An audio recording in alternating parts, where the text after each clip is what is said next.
Dans le mariage, on a plus souvent affaire à l'homme raisonnable qu'à l'honnête homme. En un mot, je ne lui demande qu'un bon caractère. Et cela est plus difficile à trouver qu'on ne pense. On loue beaucoup le sien, mais qui est-ce qui a vécu avec lui? Les hommes ne se contrefont-ils pas, surtout quand ils ont de l'esprit? C'est Sylvia, dans Marivaux.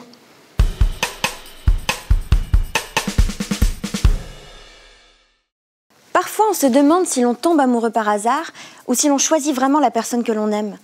Dans le jeu de l'amour et du hasard, on peut peut-être y trouver une réponse. Le jeu de l'amour et du hasard est une comédie de Marivaux représentée pour la première fois en 1730. La pièce s'ouvre sur l'histoire de Sylvia qui se voit contrainte d'épouser un jeune homme dont elle ne connaît rien, Dorante.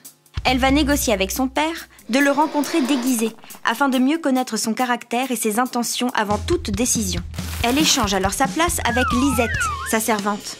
De son côté, Dorante a eu la même idée et se présente chez Sylvia sous les traits de son valet Arlequin. Grâce à ce stratagème, l'un et l'autre espèrent en apprendre davantage sur leur future partie. Mais ce jeu de rôle se complique lorsque Sylvia et Dorante, sous leurs déguisements respectifs de servante et de valet, développent des sentiments l'un pour l'autre.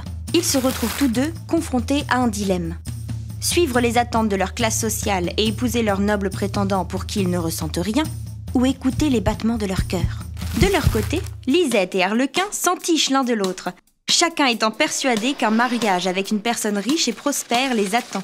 Mais au fil de la pièce, les masques tombent et le visage de chacun est révélé pour le plus grand bonheur de Sylvia et Dorante, offrant une fin heureuse à cette comédie romantique et bourgeoise.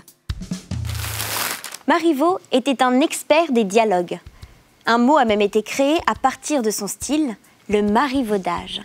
Il définit un échange fin et subtil, où la franchise des personnages laisse place à la suggestion. Pierre de Marivaux, né le 4 février 1688 à Paris dans une famille bourgeoise, se lance tout d'abord dans des études de droit avant de se diriger vers une carrière littéraire.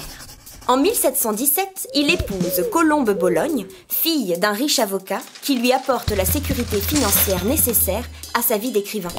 Ce n'est qu'à partir de 1720 qu'il se fait connaître grâce à ses comédies, telles que la pièce Arlequin poli par l'amour, ou quelques années plus tard, Le jeu de l'amour et du hasard.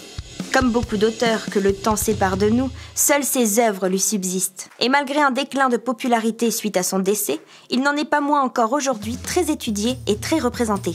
Sûrement grâce à la pertinence de son approche de la psychologie humaine et le mordant de ses intrigues amoureuses et sentimentales. La pièce paraît légère et amusante. Mais pour Marivaux, finalement, en amour, on n'a pas vraiment le choix. Mais en prendre conscience, à travers des œuvres de fiction, c'est aussi se donner une chance de sortir de ces automatismes.